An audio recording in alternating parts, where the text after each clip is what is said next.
décodeurs de l'écho, le principe, vous savez, on se pose toutes les questions sur l'un des grands sujets économiques du jour. Notez-le, demain, mardi, donc à partir de 19h jusqu'à 20h30, et puis rediff 22h, 23h30 sur BFM Business, à la télé et puis aussi à la radio. On sera à la veille de l'examen de cet amendement donc sur l'ISF et les œuvres d'art. Et puis on s'interrogera tout simplement, pourquoi taxer une PME plus qu'un Picasso, par exemple. On sera notamment avec le patron de Sotheby's, Guillaume Cerruti, qui sera avec nous, qui nous accompagnera, et puis le député Marc Le Fur. Alors, les décodeurs de l'écho, toujours dans cet esprit de répondre à des questions. Ce sont les décodeurs vus d'ailleurs. Et on est en Suisse pour terminer donc ce lundi soir. La Suisse qui a mené en septembre des manœuvres militaires. Vous savez que l'armée suisse est extrêmement puissante, vous le savez, même si c'est un pays neutre, manœuvre militaire.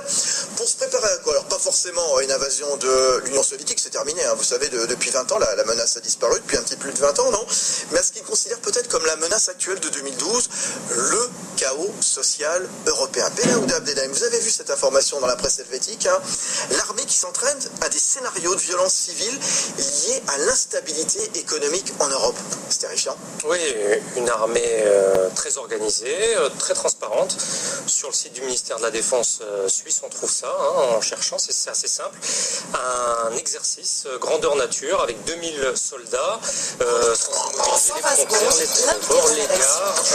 On l'a appris ce week-end dans la NZZ, l'armée suisse va prochainement renouveler son parc de bicyclettes. Le modèle choisi, surnommé Vélo 12, coûte 2500 francs l'unité. Et le département d'Oli Morer a décidé d'en commander 2800 unités. On en parle avec vous ce matin. Lieutenant-colonel Karl-Heinz Inemdit, bonjour. Bonjour, Sané. Vous êtes le suppléant du commandant de la place d'armes de Bure. Oui, le commandant, c'est le colonel M. qui est au Hatzli.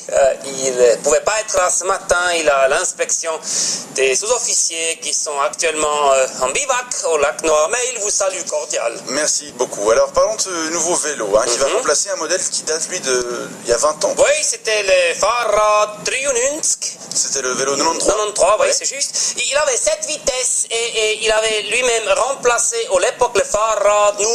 Oui, le vélo 05, voilà. Conçu en 1905 justement, oui. Et qu'on peut encore c'est pratique, on a toujours une année, une date qui définit le modèle. C'est logique. C'est l'armée, voilà. C'est logique. Alors, ce modèle de 1905, voilà, 05 était construit en 1905. Comme modèle, il avait une seule vitesse, 25 kg. Moi, je trouve, en effet, il a un petit peu vieilli, mais je suis encore très attaché à celui. J'en possède 8 ans. Alors, quelle innovation on va apporter à ce modèle 2012? Alors, il a tout d'abord beaucoup moins du poids, puisqu'il fait 15 kg. Ça veut dire 10 kg de moins que le modèle de 1905. C'est juste. Ça veut dire qu'on a à peu près perdu 100 grammes par année. C'est un régime efficace. Oui. Il a le cadre qu'il est au aluminium et il a 8 vitesses. Il a 8 vitesses. Il a 8 vitesses. 8 vitesses, voilà. Et surtout, il a cette poche très spéciale, très pratique, je trouve, où vous pouvez mettre, par exemple, des élastiques de chambre.